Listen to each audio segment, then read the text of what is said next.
Welcome to P3 Radio. The monkey only dances as good as the guy grinding the organ handle. Brother. I fly, bro. That is never stopping. Truck goes to the white. Cool story, bro. Footy pajamas. Hey, genius, it's 2 p.m. Central. PG3 Radio. Here's your host, Josh Riley. Get him off pig, Freddy. Get him off pig. Richard Mullican. And as I put you down, my pants ripped. It's showtime! It's showtime! It's showtime! Hello, everyone, and welcome to another episode of P3 Radio. I'm Richard Mullican, joined by my co-host, the man that's dootin' out my back door. He's the 1983 Mr. Dixie Youth Grand Champion and best friend Josh Brawley. Say hey, Josh. Tambourines and elephants are playing in the band. What is up, Richard Lee? What does that mean? I have no idea. Dootin' out my back door. I mean, I've heard rumors of what it means, but I'm not going to say. Is it the same thing as Tutti Frutti? I guess it depends on what's in your heart. Yeah. I think it can be whatever you want it to be. It's whatever your heart desires. Whatever you want it like to be. Well, Hall & Oates said.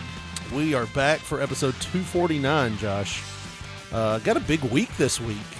We pre-recorded this, so if you're listening to this... As anybody would know, just listening to it. Here's the thing. All of our episodes are pre-recorded. Just depends on how far back the pre You mean goes. this ain't live? No, this I ain't live. I really wish we could do a live show sometimes. I don't know. Yeah. The we way haven't you- edited in a while, so... Whatever. We edited stuff last week. Not You're last like, week. I shouldn't have said that. No, that was like a month ago, dude. Oh. But still, that was It like the runs first time together. in forever. Yeah. It's like the first time in forever that we've made any kind of edits. Yeah. You're trying to save your job. Swear to God, I didn't say that. Swear to God. No, man, we are recording this because this weekend, we're going to let this out on Friday, but Saturday, big Hub City MMA event happening at Hub City Brewery here in Jackson, Tennessee. Yours truly will be doing his breast best buffer, his best Bruce buffer impersonation. Wouldn't that be something if you were the breast buffer at the front door? Let me just. I'll take that job. Don't worry, Richard. I got you back. Let me get around that areola there, honey. Ryan's like, I wouldn't aware we needed a breast buffer at the front door. No, I got it, big dog. It's fine. Yeah, somebody that was doing that would definitely be calling people big dog. Oh, yeah. And champ. I got it, champ. Man, you got a lovely wife. I never got into the people like getting called boss. Like, sure thing, boss. I got you. Or somebody. Have you ever heard people say that? Dude, people say that to me at work sometimes. It makes me feel uncomfortable. Are you the boss? I am not the boss. Okay, but it almost sounds like if they said it in just a slight Now- fraction of a different tone, they'd be being sarcastic and an asshole to you. Sure thing, boss. No, they don't do it like that. I mean, I can go to the boss and I can tell him some shit to do. Well, no, I am the extension of Your boss's dick. no. But I'm in what is on the tip of it. I'm just joking. No. I've got a special position. None of this is so. Dude. No, seriously, Now my like back door. I'm the only one that does my job, Uh-huh. and I don't really have anybody telling me anything to do. Right. But I do stuff for the higher up people. It's different, Yeah. but it's just freedom, right? It won't let you down. It will not. You've got to stand for something. I was going George Michael. Oh, It won't let you down. that's like the direct opposite. Freedom. Oh yeah. I didn't listen. What you take. I ain't listen to that stuff when I was growing Yeah, up. you did. You did. I like Limp Bizkit's version of his shit. Faith. Yeah. It was terrible. If you listen back to it now, it's not good at all. It's like, I liked it. we were in our teens though. I We love liked it. to live- Man, I'm gonna be honest with you, man. Sometimes I still listen to Limp Bizkit. I'm telling you what, John Holmes couldn't get a hard on in this room right now. It is freaking cold. That is just They binging in the other direction. Well, I'm just saying, like, our studio or our guest room that is slightly I'll off tell you, no center. squirrels getting a nut in here. Mine are shriveled up. Yeah, it's like I've been using steroids for the past 20 years. My nuts are so shriveled. It's just smooth. Yeah, You got a little trunk hanging. like a Ken doll down there. Yeah, got a little trunk hanging over. Look like Gonzo. Gonzo with his mouth shut. Oh, dude, we had the air unit worked on up here, and today it was kind of like okay, but we've had it set for 68 up here just so it can keep up. And I got up Listen, here you can't hide money. Listen to that shit. 68's what my house is set on. Yeah, Shit, it's tough times, Richard Lee. we just don't like You being gotta put hot. that shit on 75. You know, we spend money on being comfortable. Shit, you spend money on everything. Yeah, pretty much. You have to. Takes money to have stuff, right? I guess. Stocks and anyways, bonds, new cars, all kinds of shit. We turned the air down up here, and I get up here and I was like, man, it's kind of cold because it was nice out today. I was like, man, it's kind of cold up here, and then I went and looked, and the air was set on 66. I was like, let me crank it up to 68. So I cranked it up to 68. We were sitting here talking, getting things ready for our interview that's going to come up here in a few minutes. But we were like, man, it's getting kind of cold in here. Like it kept getting colder and colder and colder, and we finally took a You break. thought a demon was I present. didn't know what was happening. I felt like maybe Patrick Swayze was helping me make a clay pot. You know, it's like, why is it so fucking cold? This clay's setting up. Patrick, was that you? I think Patrick's in here. Patrick. I knew I felt hungry eyes. Nobody does pottery in the corner. but yeah, man, it was like freezing, and I went over there and looked, and the thermostat is in like the worst place for dads ever. It's in my daughter's room. Fuck that. For upstairs.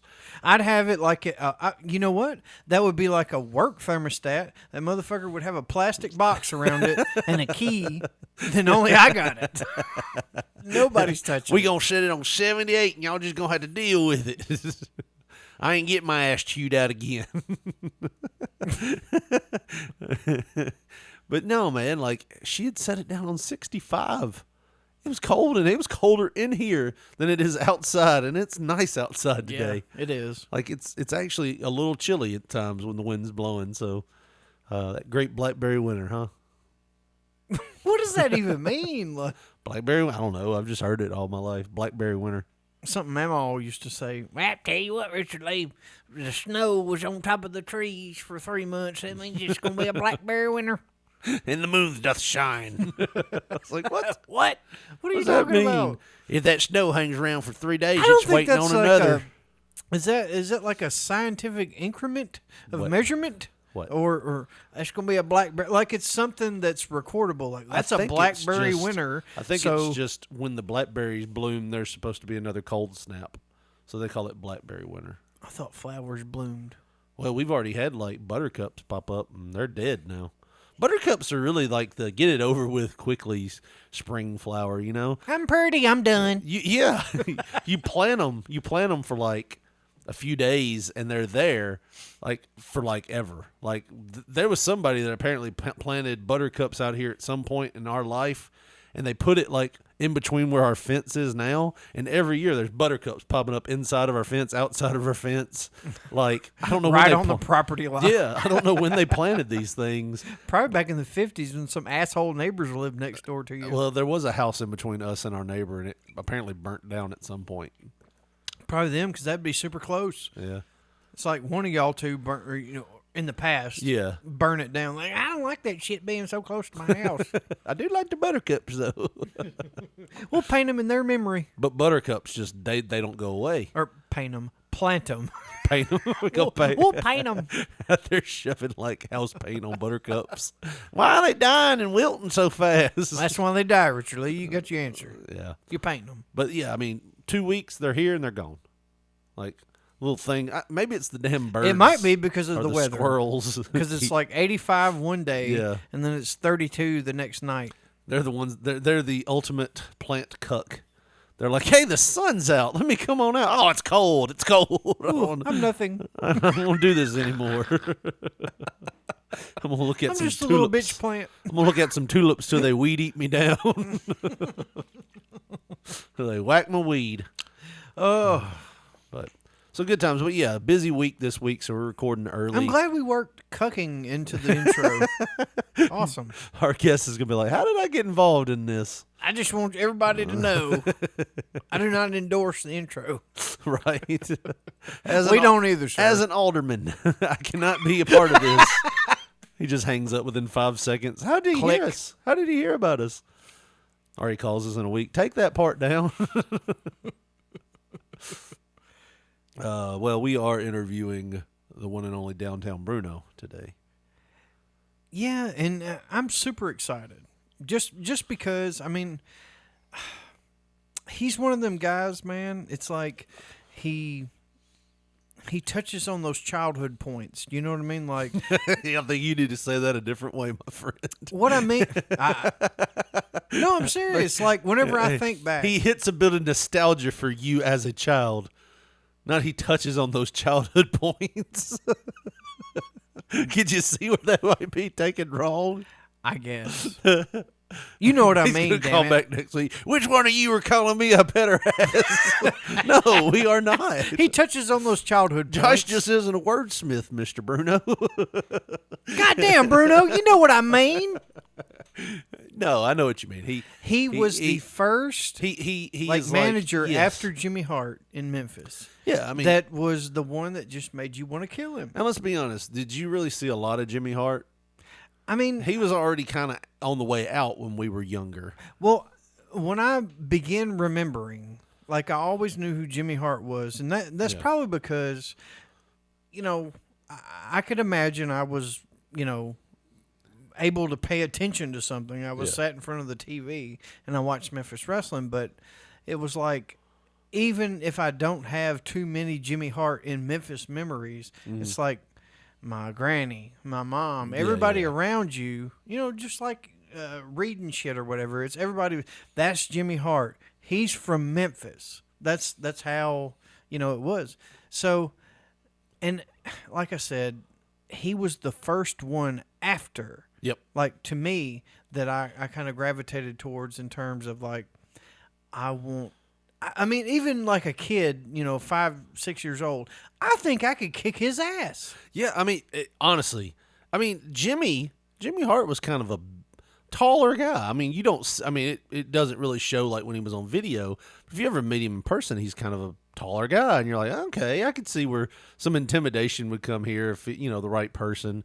But like, yeah, Bruno was a smaller guy, you know what I mean? And he always had that like, he always talked like he was a big bad person, you know what I mean? Right. And it was like, you just had that thought, if I ever get the chance, I would kick him right in the nuts. You know what I mean? He had that Right. vibe to him. He was perfect for what Memphis needed at the time, you know? Yeah. So, yeah, I mean, I remember him more than I do about Jimmy, because Jimmy Hart, for me, when I was watching when I was a kid, was WWE guy. Like, I knew he was in Memphis at one time because Jerry Lawler would bring up, you know, you're just like that Jimmy Hart fella that used to be down here. He'd say stuff like that. But for me, when I was growing up and started watching wrestling and everything, Bruno was the heel manager, you know, and he managed everybody. But what I meant by touching on those childhood points, No, bringing up a feeling of nostalgia for Josh. A what I belt meant is by what them holds up your pants, Josh. what them childhood points. So I remember certain things like from a certain age when I was a kid, Yeah. with my family and stuff. And one of the sayings one of the first things that I remember about my dad, besides like my first fishing trip with him and stuff like that, was literally him quoting Downtown Bruno. It's just like Mama says, it bees that way sometimes. Like, dude, my dad would fuck with me saying that whenever I would ask him why. Because, you know, you're a kid. Yeah. But why? Why can't I do this? Or, you know, and he would say that Downtown Bruno shit. Now, I know Bruno got it from Iceman, King Parsons or whatever, but, like, I didn't know about that until after. Yeah. Like, Bruno saying I know it- more of that from Bruno than anybody. I didn't know he got that from anybody. Yeah. But I mean, it's something about, you know, But he just on made it popular. On Memphis TV in the 80s, that's what I got. Bruno saying that. That was his catchphrase. And my God, did that piss me off when my dad would say it. Like, oh my God, dude. So yeah, you. I hate Bruno. I hate bedtimes. Brushing my teeth is bullshit. I don't like that either. but it's just like Mama says. It bees that way sometimes. Mama wasn't that good at English, was she? She's just one of them, because that's what I said, Mamas. She's like, no, we ran a beehive. It bees that way. Anyways, well, we're going to have him up here in just a second. But, Josh, first we got to... I didn't mean to hit that button. Oh, that's great. Josh, first we hadn't edited in 3 weeks. Josh, we got to tell them about all the deals over at tinyurl.com/P3 Radio Tees. It's the home of P3 Radio merchandise. And if they go there right now, Josh, to tinyurl.com/P3 Radio Tees, what are they going to find? Well, I think they're going to find a shitload of shirts, my man. We got that 80s tee, that ECW-like t-shirt, the Ray J Soda Can t-shirt. Dwayne's still going to get that truck, Freddy's Front Yard Slaughterhouse, so many more. tinyurl.com. That's your tinyurl.com/P3 Radio Tees, my friend. That's your t-shirt haven for P3 Radio, baby. You're going to get all the t-shirts from this podcast. And go there and buy every single one of them. tinyurl.com/P3 Radio Tees. That's tinyurl.com/P3 Radio TEES, the home of P3 Radio merchandise. Go and help us out by visiting our sponsors, picking up a shirt for yourself.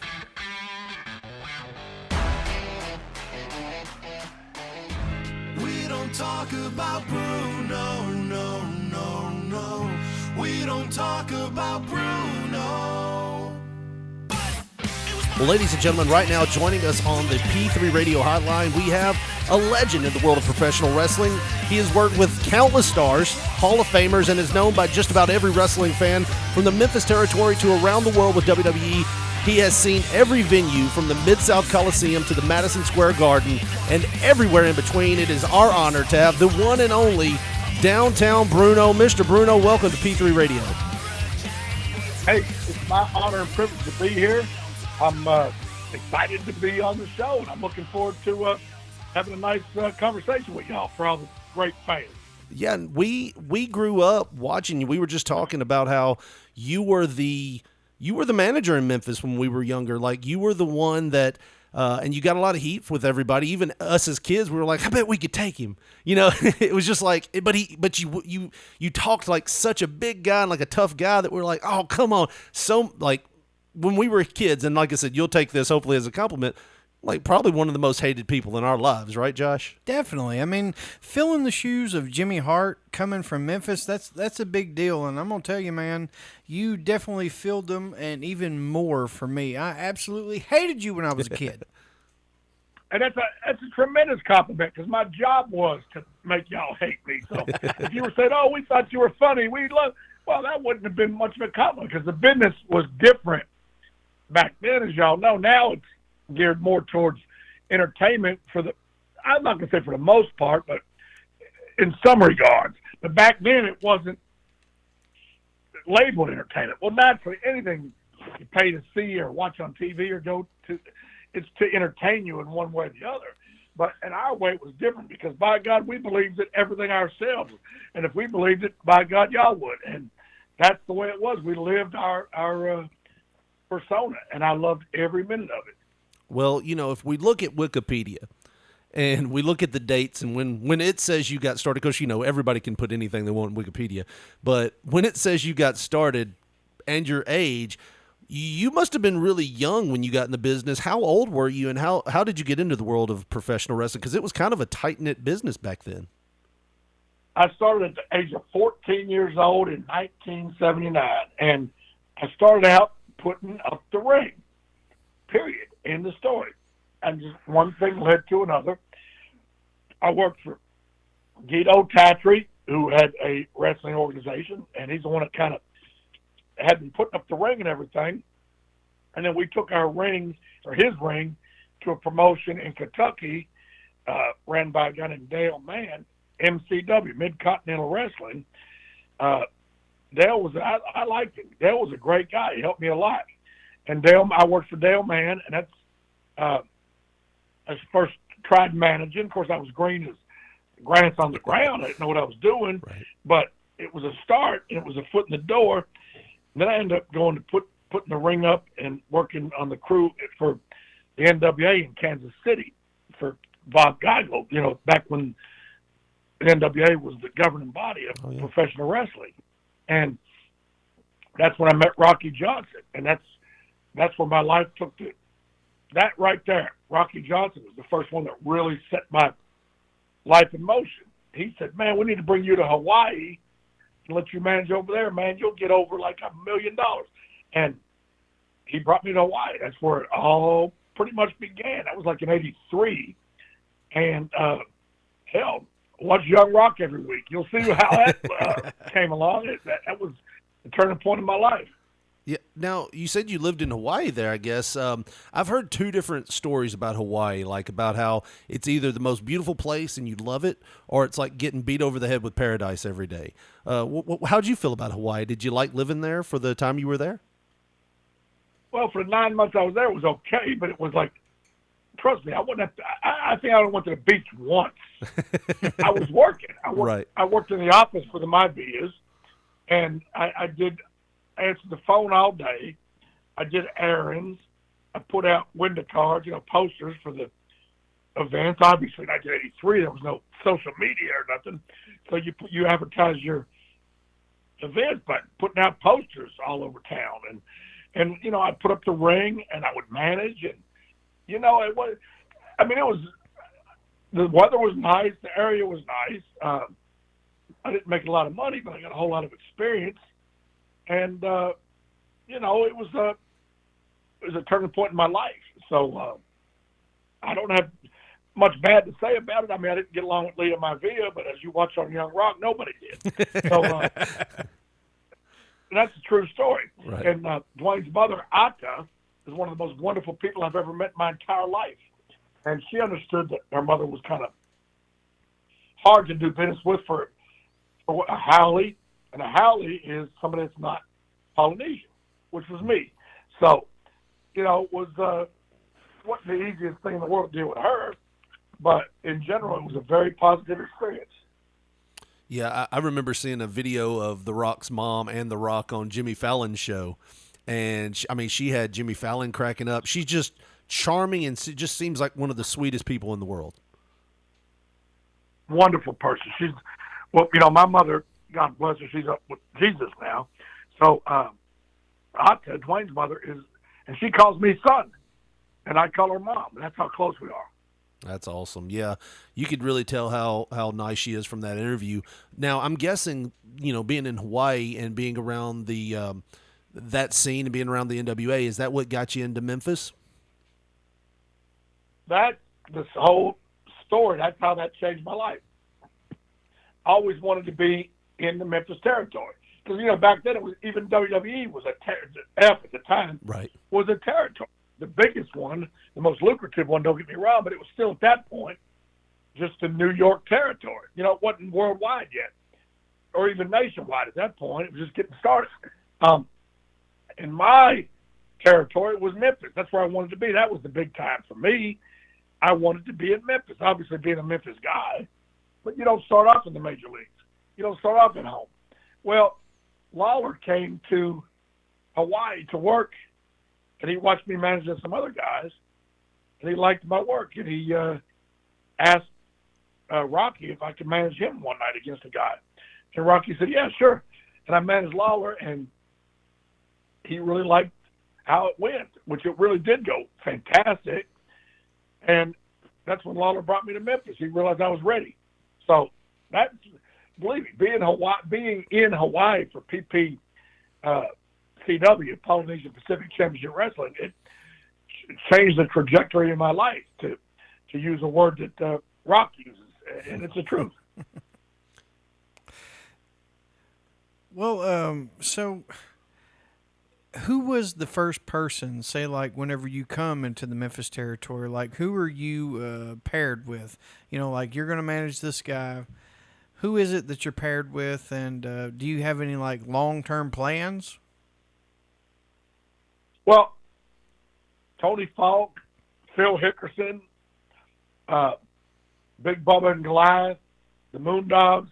The first one was Tony Falk, which was great. Right, And- right. Is that when he was doing the Boy Tony stuff? And all Correct. that? Yes, yes. I remember that, dude. Like that was heat back in the day. Like, oh my Especially in the god. South. Yes, that Buddy, was. you're right. And here's the thing. With this new age today, we couldn't get away with that. You know, I mean, it's a shame. But you Absolutely not. can't. But back in those days, yeah, I mean, yeah, it was wonderful. Yeah, I loved it. Now, when you ask, did I have any long-term plans, I don't really understand the question. I mean, I wanted to make a living and stay in the business. That was my long-term plan. You know, I mean, is that what you mean, or do you think? Well, I didn't some know. other thing in Like, mind? sometimes a guy he'll only plan to be somewhere. Well, I might be here a few months, then I'll try to see what's else. Or a guy, he'll go and he'll be like, I'm going to try to make something. This is close to home. Well, it's kind of like your uncle. He started in Memphis, but he was like, well, I'm only going to be there for a certain time. Then he went to Calgary and he went to Texas and all over Skipping the place. around. Yeah, I mean, was your plans to stay in Memphis as long as you could, or did you have like a plan of like, I'm going to stay in Memphis until they move me to somewhere else? Is kind of what I guess he was thinking about. Yeah, well, yeah. I had no intention of leaving. I was getting over like $10 million. Man, I ain't bragging. I'm just being truthful. I was really, things were going fantastic. But then, some things happened. They brought in Paul Heyman, who's a dear friend of mine to this day. But at that point, we're exactly the same age. He was born like a month and 16 days ahead of me. So we're both the same age. We'll both be 57 this year. And they brought him in and put him in that main event deal with Lawler against Tommy Rich, Austin Idol, the head shave deal and everything. Mm-hmm. And they put Heyman in, Paul Dangerly back then, put him in that deal. And I kind of didn't like that too much. And what happened was, I heard there was a spot open for manager in Continental, which was Alabama territory. So I called down there to ask for Robert Fuller at the office. Well, he wasn't there that day or at that time. But Ronnie West, he's dead now, God bless him, but Ronnie West answered the phone. And I said, yeah, it's downtown Bruno. I'm thinking about coming down. I heard you on the spot. Oh, I'll let Robert know. We'll get back to you. Ronnie West promptly called Bill Dundee and stooged me out that I was trying to leave Memphis. So they promptly figured me out of the main things. I'm not going to say anything negative because this is a positive thing, but it makes my blood boil. They put me in a court justice suit and put Brickhouse Brown in my spot, and he's dead now too. Yeah. And I ended up losing my spot because Ronnie West stooged me out. So, I won't expand on that any further because, I was still owning the business about 7 years at the time, and believe me, you're no 7-year veteran. You're still green as the grass on the ground. But I learned you can't trust these certain people, and I know Ronnie West is dead now, so God bless him, but he really did me wrong. You don't stooge on nobody. Right, right. Well, that was actually what I was going to ask. I know Jimmy Hart got a lot of heat when he left, for WWF at the time. He talked about it in his book that, Lawler was, I don't know if Lawler was successful or he tried to break his jaw or he was going to, and Jimmy was kind of sidestepping him and getting out of there. That kind of answers my question. I was going to ask you, did you have any heat when you left Memphis? And I'm assuming you didn't leave Memphis and go straight to WWE. You might have went to another territory at the time. Oh yeah, I'll tell you that it's quite the opposite actually. Yeah, I left Memphis and went. Like I told you, that deal there with Ronnie West messed me up. So I left and went to Kansas City. I went back to Kansas City as a manager. Stayed there for a while. Then I went to Alabama. After that, when the spot came open, went down there with Sid. I gave Sid his first full-time job in the business, and look where he, went. Excuse me, several-time world champion, whatever. Then I left Alabama, came back to Memphis. Worked at home for another year or whatever. And then I'm trying to think if I went to Louisiana or Alabama. But after a while, things started winding down a little bit, and Robert Fuller came in to Memphis and brought Sylvia, his wife, in there to be his manager and valet. So I was like relegated to second status, and I wasn't making a lot of money and getting a lot of push. So I left. I can't remember if I went back to Alabama or I think that's when I went to Louisiana, if I'm not mistaken. And then had my run in Louisiana, had my run in Alabama, came back to Memphis, and then that's when I, instead of managing, I became one of the staples in the territory. I was in charge of the ring. I was a referee, and I wasn't going to leave anymore. You know, manager or wrestler is talent. Mm-hmm. Talent circulates in and out, in and out, in and out. But if you're part of the office, like I was helping Lawler, you know, in the office, and helping Jerry Jarrett, helping Randy Hales, not helping do the booking, but helping carry out the booker's requests or, you know, whatever. And I was in charge of a lot of stuff, so I wasn't going to leave. I was there pretty much for life if I wanted to be. That's when WWF called. And I wasn't going to go. And I told Lawler, I said, no. I said, WWF called me, but I'm in a good position here now. I'm not going to leave.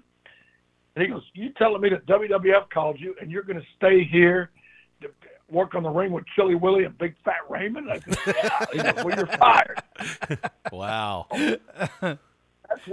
That's what happened then. I said, but Jerry, what if I go up there and they decide they don't want me? He goes, I'll let you put in an application.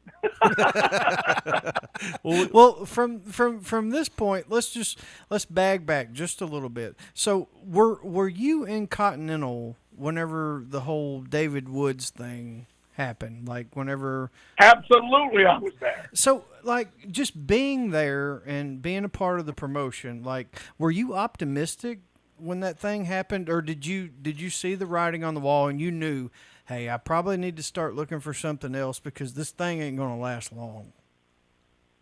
Well, at first it was going real well. Okay, let me tell you the deal. At first it was going well, and I was in there. Robert Fuller, who was one of my best friends in the business, was doing the booking. I was managing main event. I was doing well. I was making decent money. Not that I was getting rich at, but I was making decent money. Right. And everything. And then what happened was, and I'm not saying anything against Eddie Gilbert. He was one of my dearest friends in the business. So trust me when I tell you, this is not anything against Eddie Gilbert. I love him. If he was still alive, he would be welcome at my home if he wanted to move in and live there the rest of his life free of charge. That goes to show you how I feel about it and the entire Gilbert family. But talking business, when Eddie came in to do the booking, guess who he brought in to be his manager? And his first two guesses don't count. Paul Heyman. Right. This is the second time that Heyman came in to a spot that I was in. And Eddie being the booker, obviously going to be the main eventer, and brings in his own manager. Well, you ain't got to be Albert Einstein to realize that the writing's on the wall. For me, not for the organization. I understand the organization did very well during Eddie's time booking. But I left. I went back to that's when I went back to Memphis. Okay, that's right. I went back to Memphis, and I went from Memphis to Louisiana. That's what it is. Yeah, so that's what happened there. Now, when I came back to Alabama before I went back to Memphis for the final run, Eddie wasn't doing the booking anymore. The territory had went down. They were trying to run the same towns too often. They just, my understanding, not Eddie, but David Woods and Jack Curtis, who was running the office end. He's dead now too. So all these people I want to talk bad about, I can't because they're dead. Which I could, but I'm just not that type of person. Right. Vader. But anyway, when I went back to Alabama, then it was on its last leg. Right. And that's when But I'm back. I can't remember if I went from Alabama to Louisiana back to Memphis or vice versa. Well, I can't remember. I was going to say, I mean, you're, just looking at the records-wise, you're still the Southeastern United States junior heavyweight champion for the Continental promotion. Like, Longest reigning. That's September 22nd, 1989. I mean, that's one of the longest. It's one of the longest title names. Yeah. Title names and reigns. It's yeah. the Southeastern Junior Heavyweight. Like it's like 18 No, names. No, that's not 1999. That's 1989. Yeah, September 22nd, 1989. That's and Right. they shut down. I think what was it, October? That's what I was going to ask you too. Did you stay till the very end, till they shut the doors, Yeah. or were you already gone? I really did. I stayed till the very end. I already had a starting date. Like I said, I'm the dumbest son of a gun. I can't remember if I went to Louisiana. I think I'm almost for sure I went to Louisiana after that, and then I went back home, Right. to Memphis. I'm almost positive that's what it was. Alabama to Louisiana. So I had like 2 or 3 runs in Alabama, Yeah. 2 runs in Kansas City, 1 run in Louisiana, and my whole run was Memphis, of course.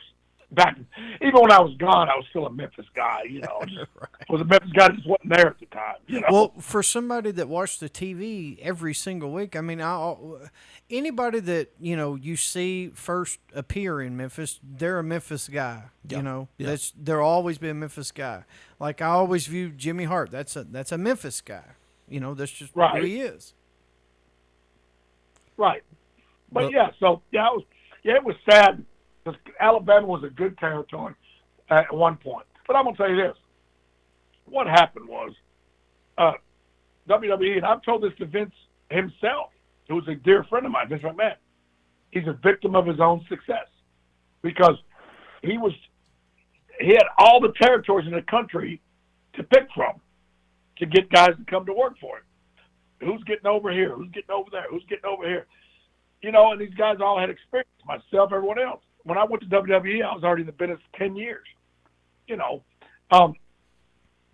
When the territories went away, and all of a sudden Vince didn't have no place to pick talent from anymore. So, it was like I said, he was a victim of his own success. He didn't intentionally do it, but he killed the goose that laid the golden egg. Right. Now, we talked about, so far, Josh, we have talked about Paul Heyman a couple times here. And about him stepping on our man Bruno here's good time. But let's talk about this. You've heard about that. I'm a Paul Heyman guy. We've seen him in the We've crowd seen at it, but various wrestling. There is events a and shirt stuff. out there that we would probably endorse better than that, right, Josh? And that is, I am a Downtown Bruno guy, a shirt that you can pick up right now on ProWrestlingTees.com. Go there and look for Downtown Bruno's merchandise. He's got that one, and he's got another one out there. I just had it pulled up, but I'm a Downtown Bruno guy. That is an awesome shirt. Me and you are going to have to pick up those. But go out there right now, support Bruno. Get one of his shirts, man. These look awesome. These high-quality shirts from Pro Wrestling Tees, you can't beat it. And like I said, we're looking at it. I just couldn't help but think, Paul has stepped on you so many times. Let's step on him a little bit and sell some shirts. Well, it's funny, but honestly, God, Paul never intentionally stepped on me. He booked it to make a living in a place where I was making a living. I can't blame him for not saying, oh, no, I don't want to make a living. Let Bruno make a living. That's the business. And I have absolutely no hard feelings about it. And I consider him one of my closest friends in the business. And, when he came to WWE, we bonded instantly, and we're just like best of friends. He's a great guy. Yeah, well, so absolutely. Hey, don't get me wrong. Yeah, please get that shirt and make me proud to see a lot of people wearing the Downtown Bruno shirt, or the other one that says "Mama said it be that way." Sometimes. Yeah, that's it. But believe me, it's not to put any kind of black mark on Mr. Heyman. I love the guy. Love it. Right. Well, you're killing off the sympathy route we were going here, Bruno. No. And but I have to walk every day 10 miles uphill through the snow, even in August. There we Here's go. Mississippi. So please help me. How about that? There you go. There we go. Buy that shirt. That'll help him walk 1 mile less every 2 shirts you buy. Well, we've got to talk more about some of this stuff. I don't want to keep you on here forever because we could talk to you all night about stuff like this. But I'm in no rush. I'm fine. I love talking to y'all. Yeah, I mean, this is awesome. Yeah, go and check out his merchandise, Downtown Bruno, at ProWrestlingTees.com. But, you know, I was stooged off to a video that I didn't know really existed. And we have a close personal friend that wrestles by the name Dangerous Dan Matthews. Great guy. A great guy. We're going to have him on pretty soon. He's got some things in the works we're going to want to talk to him about. But he stooged us off to this video. I'm not sure if you can hear this or not. I'm going to play it just so our audience can hear. But the video is titled When Downtown Bruno Attacks. We're going to take a listen to it right now. The massive Doomsday, part of Team Icon. Dutch Mantel said that he will put that title on the line, or Doomsday will put that title on the line, any place, anywhere. You got to tag. Holy, what is going on here? And in comes Bruno. Bruno. A house of fire, man. Hey, you guys, hey, break it up, break it up. Bruno. So, those of you that can't see this, I mean, if you're going to go look it up, when Downtown Bruno attacks, Bruno's throwing shots at everybody here. The show has been on for what looks to be 2 minutes, Josh. And and Bruno comes jumping over that. I don't think at my youngest age, of course, I was always kind of pudgy and out of shape, but I don't think at my best I could have jumped over that desk that good. It's that guy from Texas, Mark. What's his name? Dragging you out of the arena. I can't remember. James Beard. James Beard. You're right. Yeah. Yeah. Now Dan was the one that clued me in on this, and he said, "Ask him about this. It's a good story." And I was like, "Man, I'm kind of intrigued because those look like semi-live rounds that you were throwing there." It did. What's the story on that? Okay, here's the story. I'm not saying that our business is not real. Right. By no means am I. I would never disrespect the business that I make my living at. Right. By saying it's not real. However, I'm trying to think of the way to put it. Normally, when we're out there, we respect one another, and we're not trying to hurt one another. We're just trying to win the match or whatever. Okay, does that explain myself pretty good on that? Yes, okay, because we all have to make a living. We're not trying to stop nobody from making a living. That right there is why that happened. There was a guy named Larry Burton that came in to run the Memphis Wrestling. He's the one that killed Memphis Wrestling the first time. Okay. What happened was Larry Burton, you notice that Dave Brown wasn't on the TV anymore. Right. Because that guy that I beat up, Tony Friedman, told Larry Burton, "Oh, if you'll just let me be on TV and do the commentary, I won't even charge you. I'll do it for free. I just want to be on TV. I just want to be on TV." Oh my God! So they weren't going to pay Dave Brown no more. He just took money out of somebody's pocket because he had an ego, wanted to be on TV. Then you turn around, and this is nothing. I'm ready to throw my iced tea against the wall right now. I'm just drinking iced tea. Let me make that clear to everybody. I'm not ready to do it. Right. You know me, you know. It's after 6:30 in the evening. Anyway, Larry Burton says, well, Bill Rush says if we let him work the house shows, he'll referee on TV for free. So we're not going to pay you anymore to referee on TV. I said, this is professional wrestling. We get paid. It's how I make my living. Well, Bill Rush is better than you anyway. I reached back and punched Larry Burton in the face as hard as I could, and I started wailing on him. He grabbed me by my scruff of my shirt. I grabbed him by his throat, and this is back in the ENG room at Channel 5, which is the room with all the millions of dollars worth of equipment. So Mike Samples and Jerry Lawler pulled us apart, and I mean, it's like Lawler goes, Jesus Christ! All of a sudden, Bruno's Bruiser Brody. You know, it's like I was like human. I was furious. So Larry Burton goes, "You're fired. You're fired. You're fired. You're done. You're done." And I looked, after that, everything was calm a little bit. I said to Lawler, I said, "I'm fired, huh?" I said, "Can I go out on TV live right now and beat the shit out of Tony Friedman?" And Lawler goes, "I dare you." I said, will you hold my glass? He goes, "Yes." And I went out there and I just beat the shit out of him. It was right on TV. Nice. Now, wait a minute. And hey, like the famous TV show. Wait, there's more. Okay, so remember, I was in charge of the rings at the time. Okay, so they said, "Oh, we're gonna let this guy named Tony Myers be in charge of the rings. We're gonna let Tony Myers be in charge of the rings." Tony Myers didn't know his ass from his elbow. He knew how to put it up because I taught him how. He knew how to take it down because I taught him how. If something went wrong with the ring, he didn't have a clue. The first Saturday morning that Tony Myers was in charge of the ring, it collapsed on live TV. Oh, jeez. So look. Now this is back before cell phones. Okay, you remember this? Y'all are younger than me, but I'm sure you remember this. Right. Used to be the answer machine would sit on your table next to your phone. Right. And somebody would call. You know, it would ring a certain number of times and say, "Hi, this is Richard. This is Bruno. This is Josh. Whatever. Please leave a message at the tone." Beep, and you could hear the message. And so they had Steve Dahl call me because they knew I was good friends with him. So I didn't answer the phone. Obviously, there was no caller ID then. I didn't know who it was. You know, until he started talking.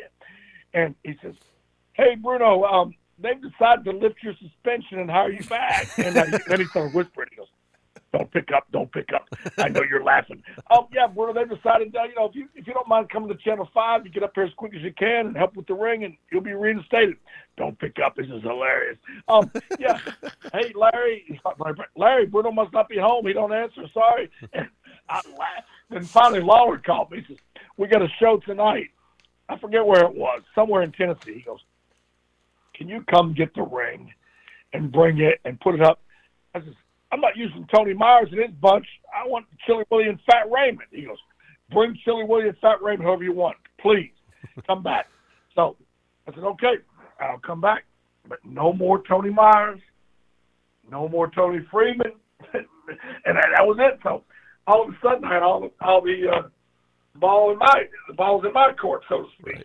So yeah, it would be said about knowing what you're doing. It would have been hilarious though after you would have attacked Tony if you would have went back out there and just loosened the bottom rope by like a quarter of a turn. just sabotage the show. But you talked about answering machines. I remember when I was in high school, I had one of those, and it was a digital one, so I didn't have a tape, but it was a digital one. And I remember having this super goofy message, and this girlfriend at the time that I had, me and her had broken up, and she was trying to call me, so I just remember hearing the super goofy, like, I think it might have been Scooby-Doo or something, like, "Leave a message, blah," and it would beep.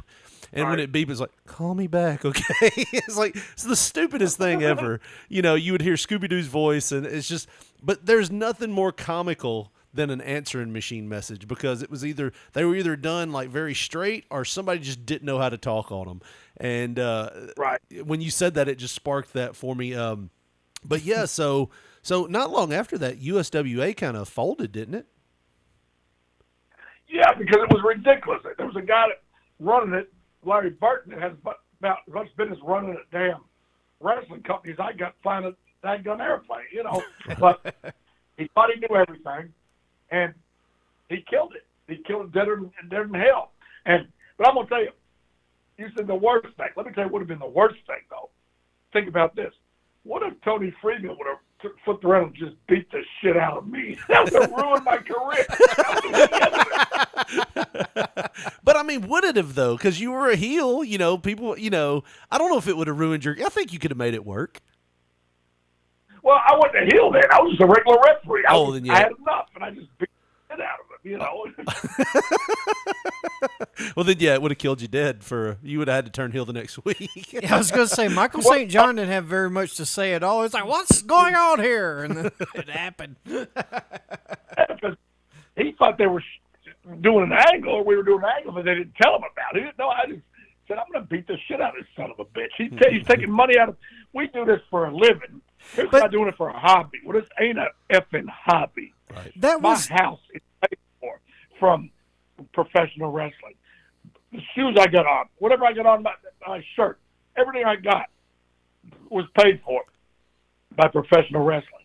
I owe my life to Rocky Johnson, Jerry the King Lawler, and to a lesser degree, Guido Tatry, Dale Mann, and obviously the WWE and everybody that has been kind enough to let me be a part of that family for all these years. So, but it all started with Rocky Johnson and Jerry the King Lawler and people like Bob Geigel and Buck Robley that booked me in Louisiana, and Robert Fuller who booked me in Alabama, and believe me, somebody just tries to use this as a hobby or something. Yeah.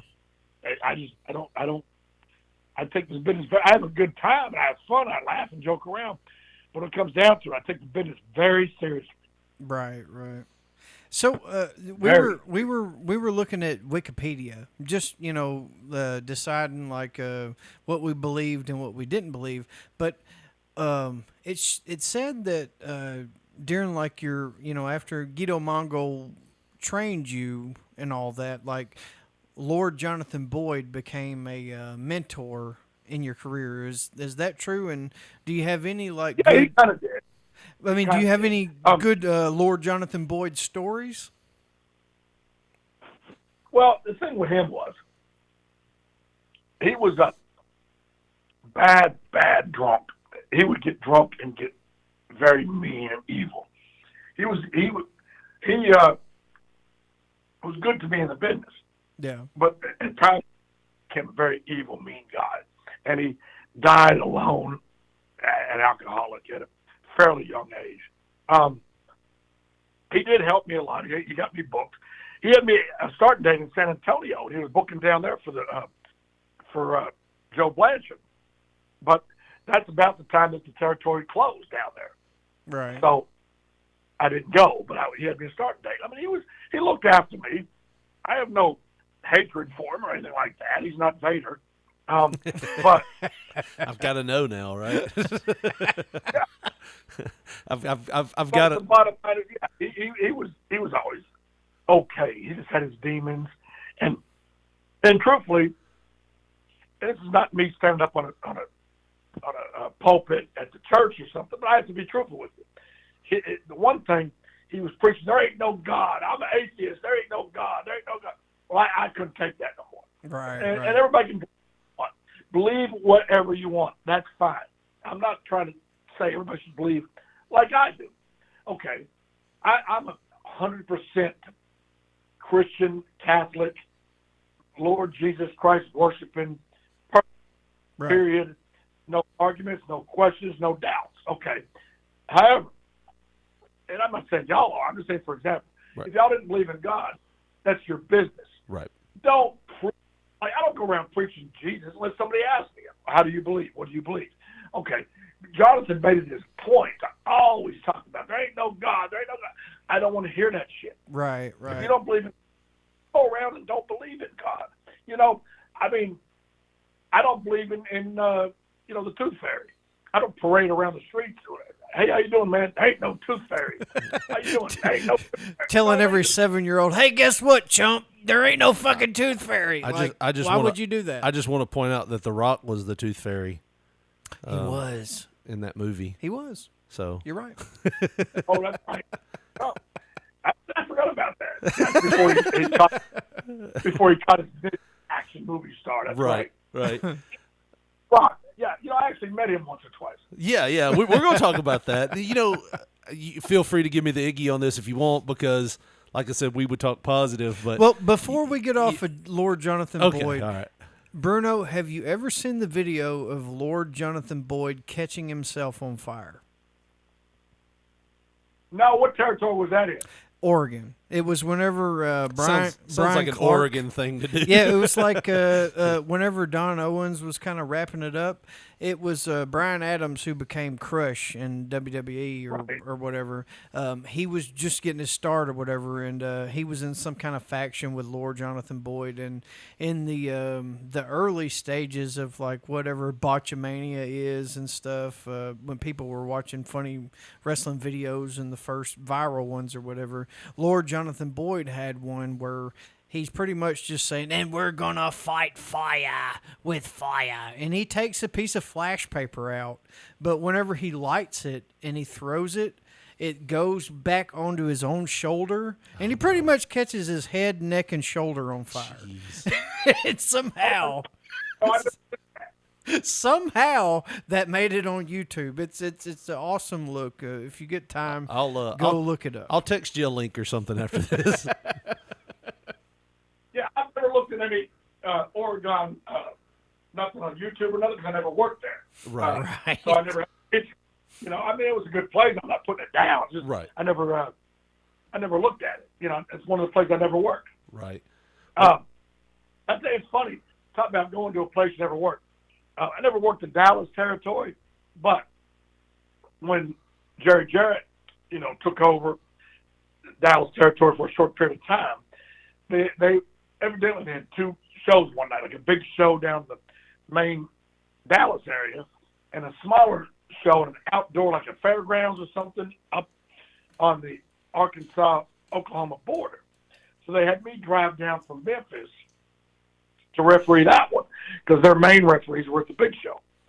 Well, nobody bothered to tell me that in the Dallas territory, if the guys are out on the floor, they have a 20 count, where I'm always used to 10 count. Right. Right. So all the people there were Dallas, you know, world class or USWA, I guess, people at the time. And two guys were out on the floor doing something. After I hit 10, I looked at the bell guy, ring the bell. And he looked at me, and I just ring the fucking bell. And he looked at me, okay, you rang it. Everybody stopped. The fans, the wrestlers, everybody was like, what the hell? Nobody bothered to tell me. I never seen a 20 count in my life, but that's their deal there. It was like Memphis has their own deal. No pile drivers or one way in the territory. No over the top rope, whatever. Some places didn't have that. Well, that evidently was their deal. Well, I didn't know it. So to this day, I think, why didn't they tell me it was a 20 count on the daggum floor? Well, you know, you brought it up a couple times, and like I said, feel free to give me the Iggy on this because I don't want to go negative if you don't want to or anything. You can say whatever you want to, but like I said, I didn't want to bring up anything that was negative that you didn't want to talk about. But you've mentioned Vader a couple times. What was the heat there, if you don't mind me asking? Well, you know what? Let me just put it like this here. You know, this way I don't have to bring it up on this positive broadcast. Right. But tell everybody, and you don't have to take this out. I'll say it right now.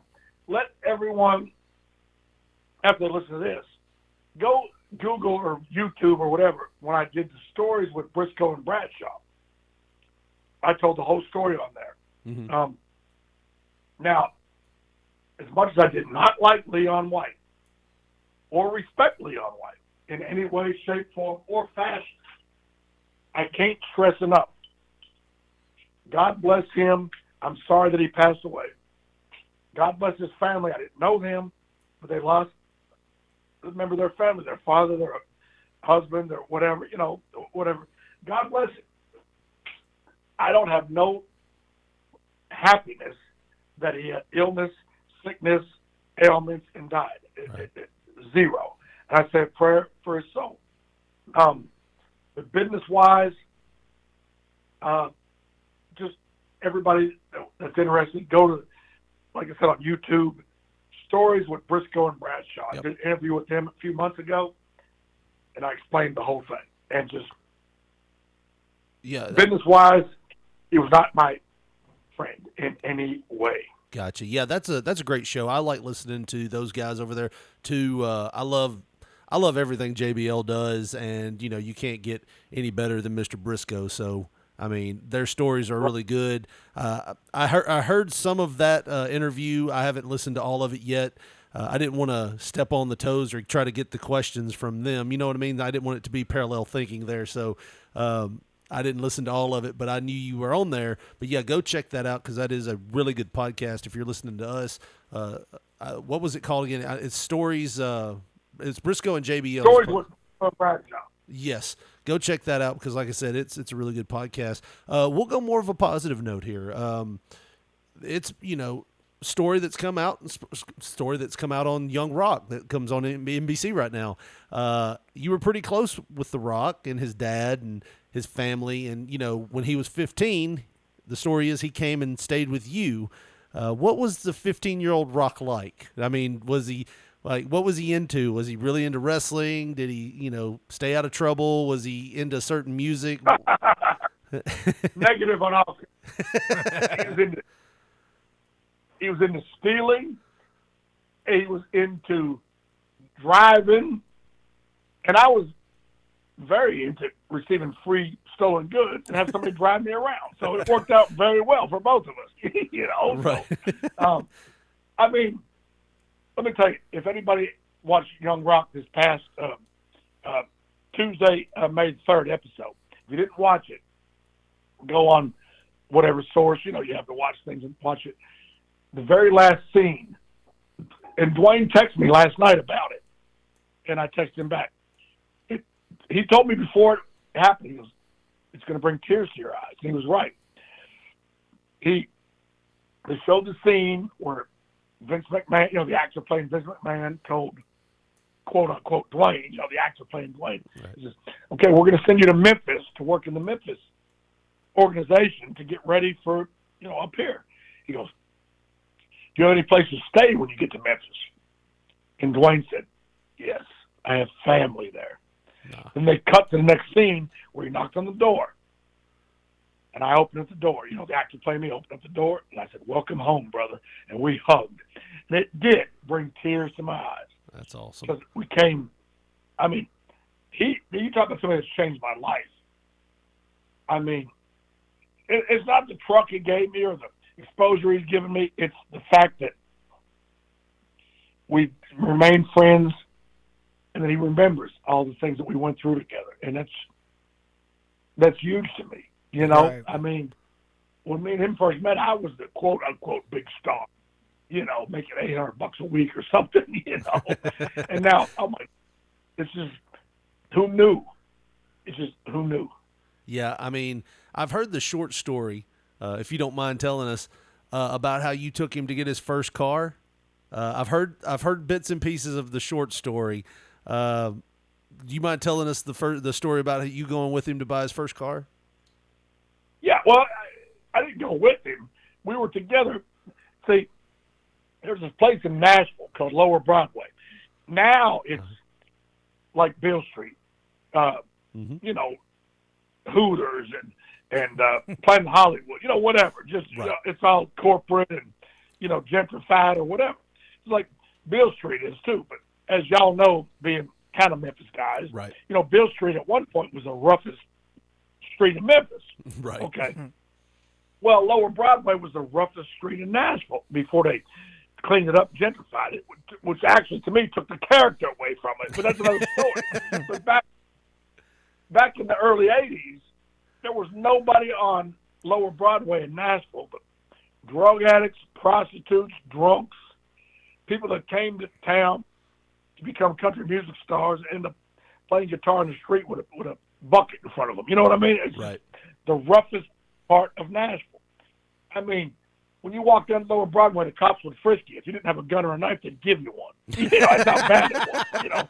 So the hotels on that street stole your towels. So naturally, that's where I would hang out. And he was my bodyguard. He was 15. He was already 6'3" or whatever, big old imposing looking guy.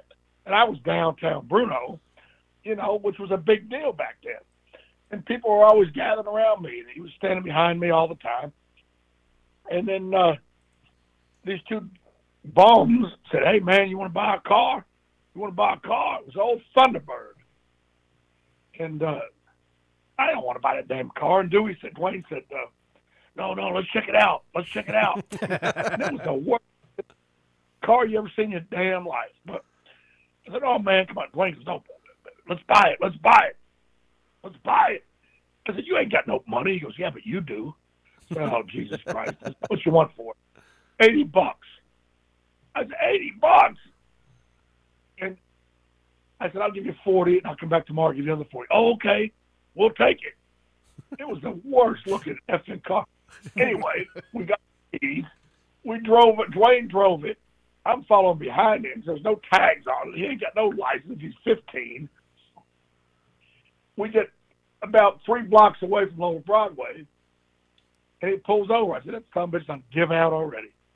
I walked up there. Oh, well, I just lost $40. No, look, There was a guy sleeping in the back seat under a bunch of old garbage and shit. Oh God! Put him out, and we got that car over to the Alamo Plaza. That was Wayne's first car, and I bought it for him, and we still owe that bum 40 more bucks. So I was going to say, something tells me I'm there was. quite sure that damn near 40 years ago. I'm quite sure that person is no longer on this earth. I don't know if he made that the rest of that week, to be honest with you. I mean, something tells me there was no bill of sale signed on that thing. No, there was nothing. It's just a 15-year-old kid got his first car. And That's he was awesome. happy with it, you know. Yeah. And it never started again. Yeah, I mean, like I said, my first car was a 1980 Dodge Aspen. And, I mean, to this day, if I could get it back, I would get it back, even though it wasn't nothing to look at. It's just something about your first car. But that's an awesome – I've heard bits and pieces of that, but I wanted to talk about that on here. Yeah. You've been around the wrestling business for a while, and we do this little thing. 43 years. Wow, that's amazing to have that kind of longevity in this business. You don't see that anymore. You know what I mean? Like, you don't see somebody having that, and the thing about it is we do these things, and I wrestled for 12 and I had to give it up because of injuries. But you do these things in the back because you're on the road and you're trying to entertain yourself. We call them ribs. And right. We used to, I mean, was you a rib guy? Did you like playing pranks on people, or did you? No. No. No. No. That was never my thing. I didn't want to be ribbed. Right. And I never a rib guy. I was always one to have fun. Right. I never ribbed. I would say, "Hey, Richard, Haywood's looking for you." Yeah. But who? I'd say, "Haywood, to kiss my ass," something like that. But I wouldn't hide your shoes or sit in your bag. I wasn't a ripper. I used to have fun. Right. Still do when I'm around. I never cared for the ribs. It was never my thing. Yeah.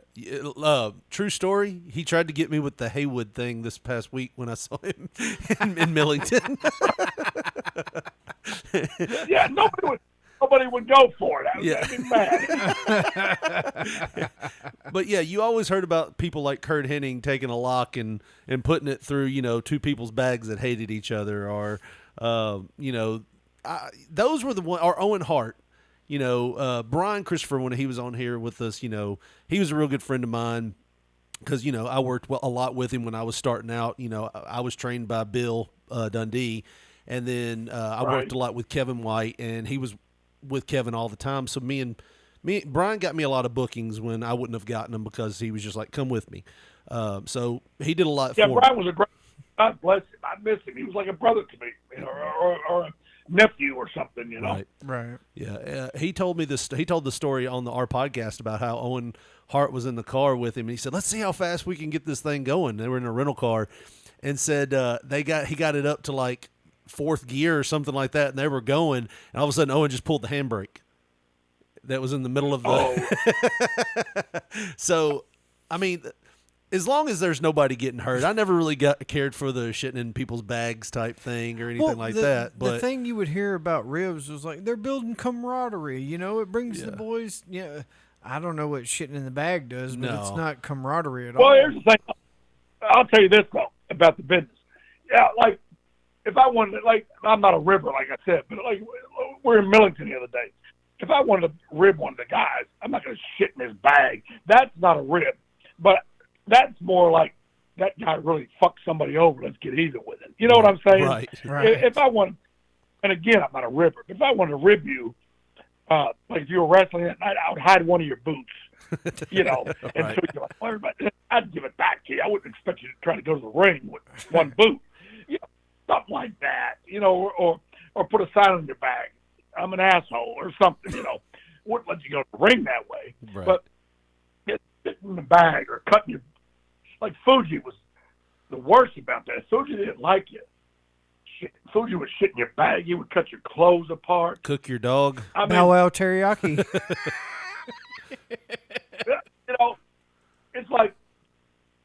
It's almost like those ain't ribs. Those are almost like evil acts. Right. You know? Whether it's justified or not, it's not for me to say. You know. Right. And I mean, my favorite one was where Lawler pulled over Joe LeDuc. He had the right. he had the little police light on his car, and he pulled over Joe LeDuc. And when he pulled him over, Joe was ticked off because he might have thrown some stuff of illegal substance out of his car, thinking he was getting pulled over. So, The police are coming. So this is out.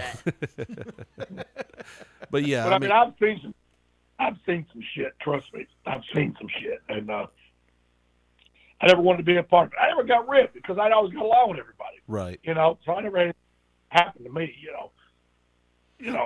I just couldn't imagine being a part of like the Jackie Fargo and Don Fargo Mabel stuff, or like where they would get the blanks and the gun and shoot one another with the hitchhiker or whatever. That was just like outer space type ribs. It's like that's taking stuff to another level that I'm not prepared to go to. Or you hear like Roddy Piper and Jay the Alaskan York with the paying people to weld their car to the stop signs or whatever. I mean, it's just way out of this world stuff. Right. Yeah, all I want to do is make a living. Go to the town, do what I have to do, and go home. Go to the next town, go home. That's all I care about. You know what? The whole basis of the business is go home. Just go home.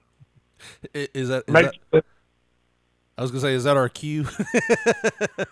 Take it home? No, not as far. I'm not out there trying to live the life. I want to do my job and go home. Right. You know, hang out after the show. I don't want to go to the bar with the guys I've been with all day after the show. I want to go home. Or if it's on the road, I want to go back to my hotel room and unwind. I want to do my own thing. I've never been a socialist. Of course, I'm not a socialist. What's a socializer? There you go. Breaking news: Downtown Bruno admits here he is a socialist. No, I do not support Joe Biden. Oh, me. Well, Dan tipped me off to one more story he said that I had to ask you about, and it involves a guy known as Adam Bomb in a London airport. Oh, my God. We was in Heathrow Airport, and that's back when the IRA had thrown grenades or something, so the whole airport was shut down. Wow. Nobody could fly in, nobody could fly out. It was a madhouse in there. So me, Alundra Blaze, Brian Clark, who was Adam Bomb, Steve Lombardi, and Randy Savage, and Sherry Martell were all together trying to figure out, well, maybe if we catch some type of bus down to Glasgow or some other place over there in the UK, we can fly home from there. It was the last day of the tour. But the daggum airport was shut because of the IRA.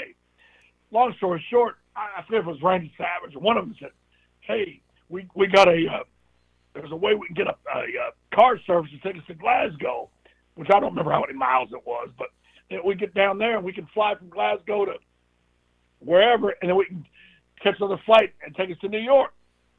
So, oh my God, we got to hurry up and do this. Well, where's Clark? Where's Clark? I seen Adam Bomb way over somewhere else. And Bomb! I was hollering his name like I wouldn't in the dressing room. Oh my God, everybody and their brother fucking stopped what they were doing. There's cops with fucking rifles. I said, oh, Jesus Christ. I just called him Adam or Brian or whatever. Yeah. But I mean, I didn't think about it. You said in the dressing room, hey, Bob, come here, Bob.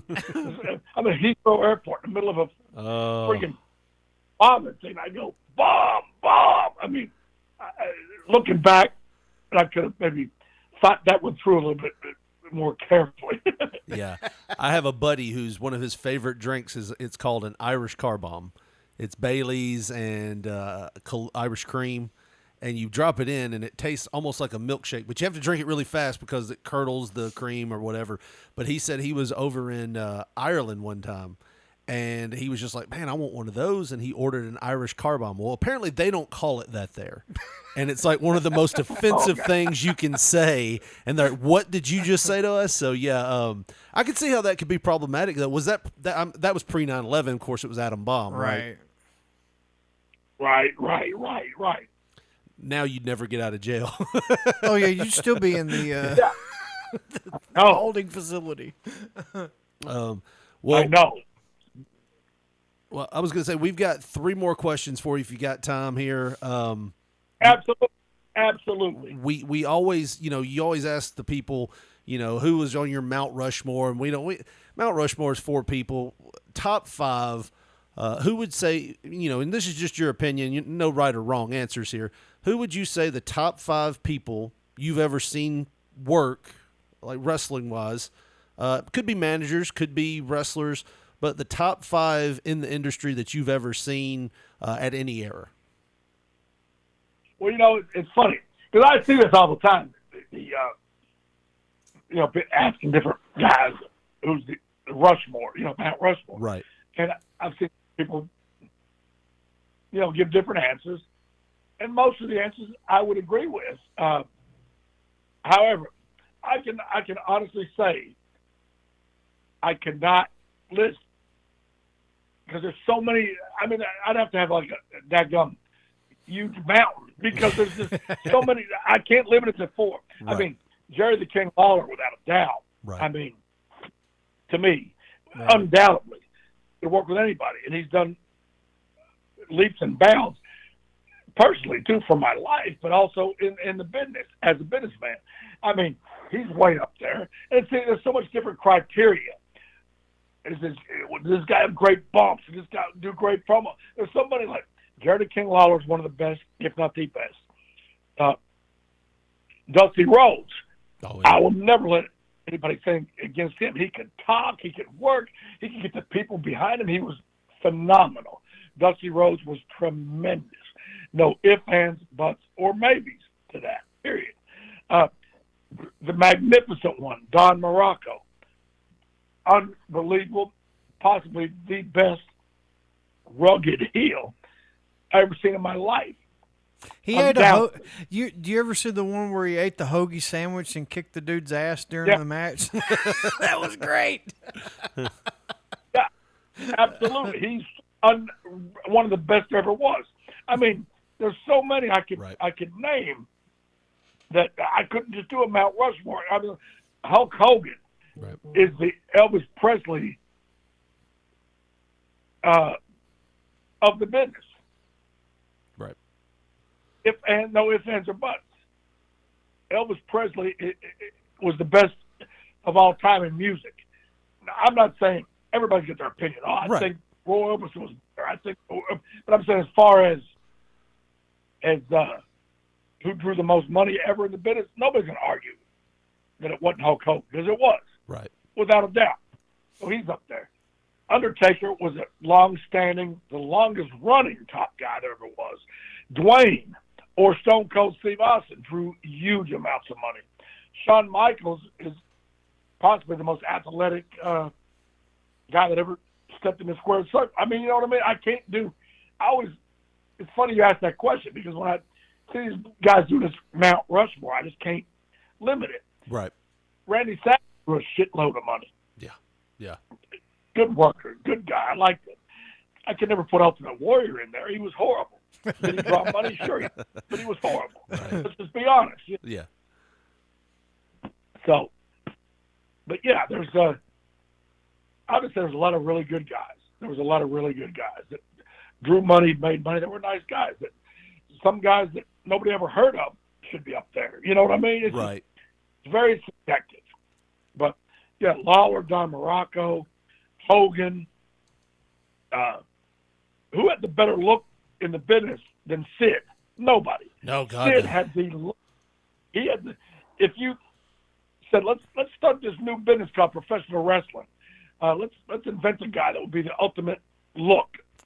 Right. Sid would be that. You know what I mean? It's always been in my mind, like if you could make an action figure, just like a generic, this is a wrestler action figure, it would look like Sid. I mean, it from top to bottom. I mean, I've heard I've heard stories from a guy that knew him before wrestling. Back when he just played softball. Right before he got into the business, And he said, he's pissing in a urinal one day, and all of a sudden the light goes out. And it's Sid walking up behind him, fixing to take another urinal beside him. And he said, man, it's not just that the guy is like 7 feet freaking tall. He's as wide as the fucking bathroom is. Yeah. Like he is Right. he's like another level of human being. I was legit afraid of him when I was a kid. Like if I would have saw him, I would have pissed my pants. Like I saw him beat up Sting. I saw him beat up, just about everybody. Even his program that you were involved with at WrestleMania when he was trying to go after Hulk Hogan, and he messes up Brutus Beefcake's barbershop, and he's got all that foam and stuff, and he's looking menacing. I was afraid of him then more than ever because he looked like, man, if he's going to do this, what's he going to do to Hogan? But I met him in Memphis. When we were working with the Memphis territory, right the last time when it was on CW 30, Corey, when Corey Macklin was running it, we were working there, and they brought Sid in, and to this day, like I remember just being in awe of him, of just how big he was, and I'm 6'3", 300 pounds at the time, but I'm just sitting there looking at him like, man, this man is Mr. massive. Sid, sir. Yes. he had the look without a doubt, and I mean, you can't take it away from him. He's got the ultimate look of a. Can you imagine if Sid had his look? I'm not taking away from his work. Don't take that. But I'm saying, imagine if Sid could work like Shawn Michaels. Oh God. And had the look. Jesus Christ, he'd be the ultimate. He would be the ultimate warrior. You know what I mean? The ultimate guy in the ring. Well, we were looking at this. Like I said, 2 more. And, we got one here. Just recently, maybe almost a year ago now, in July of 2021, you won a political office. Congratulations, sir. Thank you. But the question is going to be, we don't talk politics here for the most part because it's like politics, religion. We don't talk about it because it's almost divide. like it's almost like you believe how you believe, and all I'm going to do is start an argument. But, are you a Crip or a Blood? Yeah, but that's what we talked about earlier. You're right. I don't care if you're gay, straight, atheist, Christian. Just don't throw it in my face, and we'll be fine. Right. What have you found is more vicious in the political game or wrestling in the back when it's a hostile environment? What could be more of the uncomfortable feeling? Is it politics or wrestling? No, wrestling without doubt. Because the politics thing, at least on my level, there's a little bullshit. People want to have something voted in. They come in front of the board, and the rest of the board don't want it, or whatever. No, but something that I don't care about, I just recuse myself. No, I just sit back. No, I want to help my town the best I can. Right. If I'm really, really serious about something, I'll stand up for it. But so far, it's been nothing that's just really, flip my switch that I was just adamant, just little things in the family. These people wanted to park tractor trailers in a certain part of town, and the board and the mayor don't want those tractor trailers in that certain part of town. Yeah, they said it doesn't look, it's not a good look for our town. But one of the guys that besides the wrestling business, I've got other interests too. One of the guys I work with uses those tractor trailers to move his product. He owns huge parts of land, and that guy moves cotton for him and moves beans for him and whatnot. So I'm not going to vote against the guy that's paying me uses. So I just recuse myself. And that's pretty simple, and I think the other board members understand that. So, we're not dealing with, in the local small town I live in, we're not dealing with abortion or gun, restrictions or immigration. We're dealing with, can we park trucks here? So it's not that bad for me. Right. But wrestling business, I've survived for 43 years, but I realize without a doubt it's a great business. There's a lot of great guys in it, a lot of great guys you can work for and work with. But there's a lot of scumbags, too. Yeah. There's a lot of rotten-ass people. Yeah. And it's not just the wrestling business. We could be talking about Home Depot. We could be talking about the police business. Right. We could be talking about basketball. Talking about, you name every profession in the dictionary from A to Z, from architect to zoologist. There's going to be scumbags, and wrestling is no different. I'm used to it because that's all I've ever done. Right. So, believe me, there's a lot of damn good guys, but there's a lot of fakes. Yeah. I was going to say, and I might be completely off base on this, but, with politics, and this is as far as I'll take politics, my stance has always been the topics are real. They draw a line. They're divisive sometimes, like you said, with certain topics like abortion and immigration and stuff like that. They're real topics. But when you get down to the players that do the politics, the presidents, the vice presidents, the mayors, all of those people, are the governors, they're working. They're trying to keep their spot. They toe that line. And in real life, they're talking about each other on the news, and they're talking, my opponent is doing this and that. But they're going out to dinner with each other. You know what I mean? Like, I could be wrong about that, but to me, the political game is just one big work. I mean, it could be. That I don't know. Yeah. I don't know, and like I said, without getting into it. Right. I know in our town, I'm the only Republican on the board, and this is not in a bad way. I'm just saying, for example, I'm the only white guy on the board. Right. But I get along great with all of them. We have no problem because I'm the only white guy, and we have no problem because I'm the only Republican. We get along great because, again, it ain't like we're, like I said, doing abortion and immigration and gun control and whatnot. We're dealing with small town, Mississippi Delta issues. And it really don't matter who's white or who's black, who's Democrat, who's Republican. And I don't care. And if somebody comes in, like we're the ones that hire the police officer, the new fireman that comes in, the new paramedic that comes in. Mm-hmm. We vote on if they get their job or not. We just hired 3 police officers last night, matter of fact, in the board meeting. Nice. But you know what? Every one of them was black. And I don't care. I didn't look at them like, why is there a white one? No.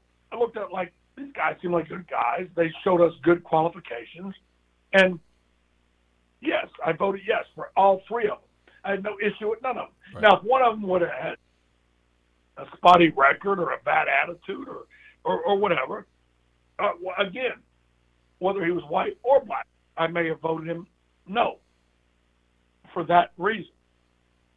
Just like in life, if I wanted somebody to come to my house and fix my roof, I'm not going to say, I want a white guy. No. Right. I'm going to say, I want the most qualified guy. Yeah, exactly. And if it's fixing my roof, more than likely it would be a Pedro or Jose. Oh, man. Well, I guess we're going to wrap it up here. But,